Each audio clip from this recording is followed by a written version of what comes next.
Good morning. This is Gas 109, and this is part 1 that we're talking about here.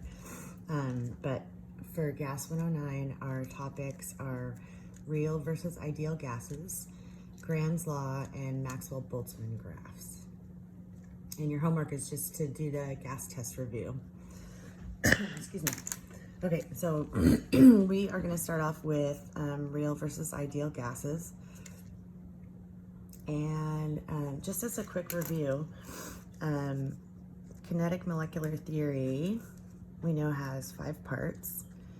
And I'm just going to put like kind of the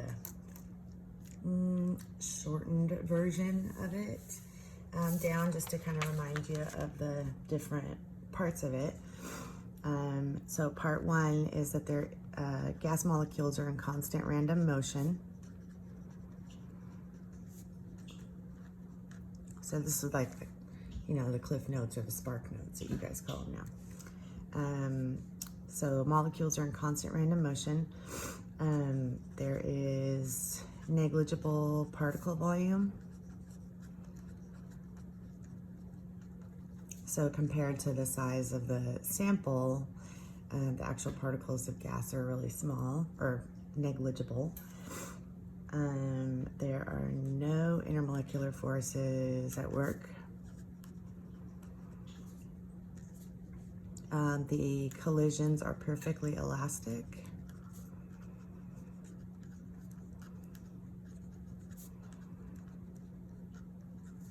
And at the same temperature,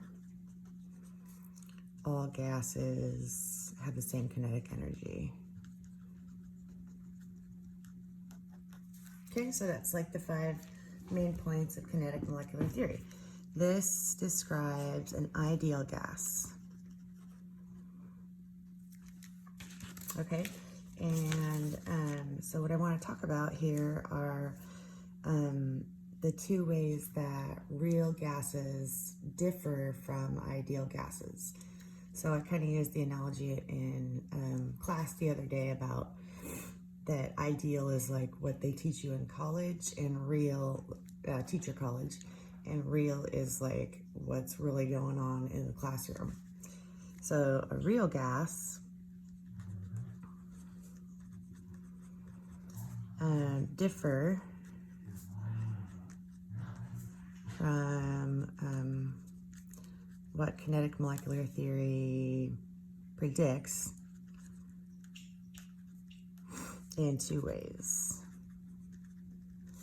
So the first one is that real gases volumes are slightly larger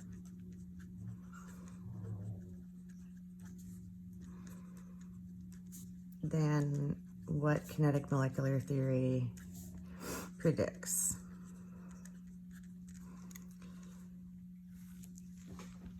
So real gases, their volumes are just a little bit bigger than what kinetic molecular theory predicts.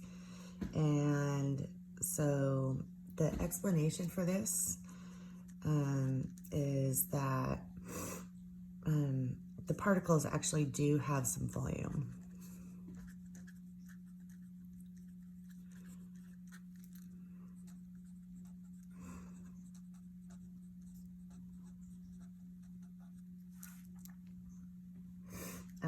So as an example, if we solve Pivnert,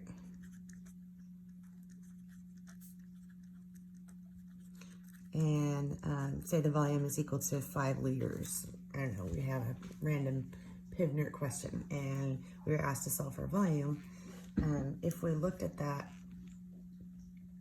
problem and we solved for volume and it gave us 5 liters, if we looked at that sample in real life,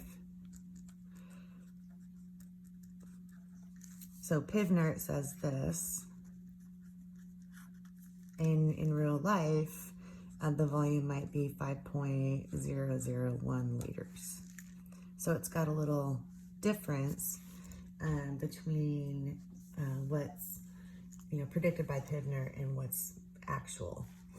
And that's just because the particles actually do have a small volume, so they take up a little bit of space and make the gas sample just slightly larger. Okay, so that's the first way that real gases would differ from ideal gases. And our second one is that real gases pressures are slightly lower. Hey, Sheldon, Sheldon, come here. Real gases pressure are slightly lower than what kinetic molecular theory predicts. Sorry guys, my dogs are like play fighting, sort of. Okay, and the reason for that, or the reason it's thought to be, is that there are actually intermolecular forces at work.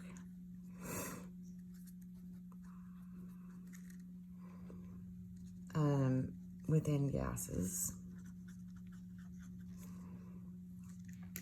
So even though they're moving really fast, the gas molecules, when they collide, do stick together just, briefly.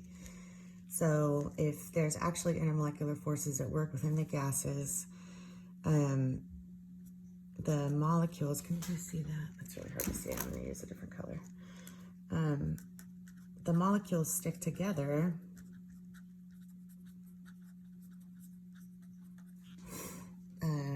temporarily upon collision.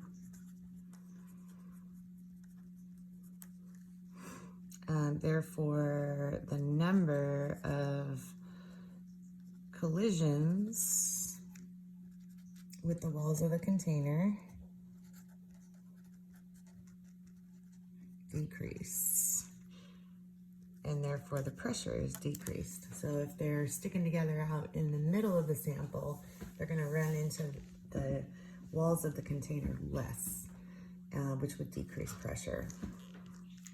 So for an example, if Pivner is solved and pressure is 1.00 atms, that's what's predicted by Pivner in a specific problem, then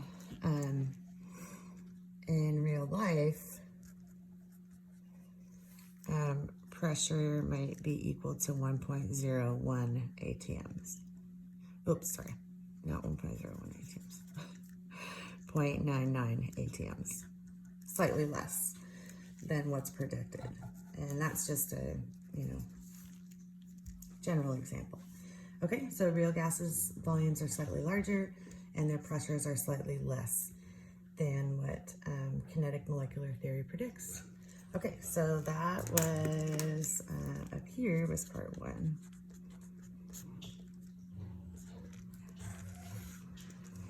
Okay, thank you.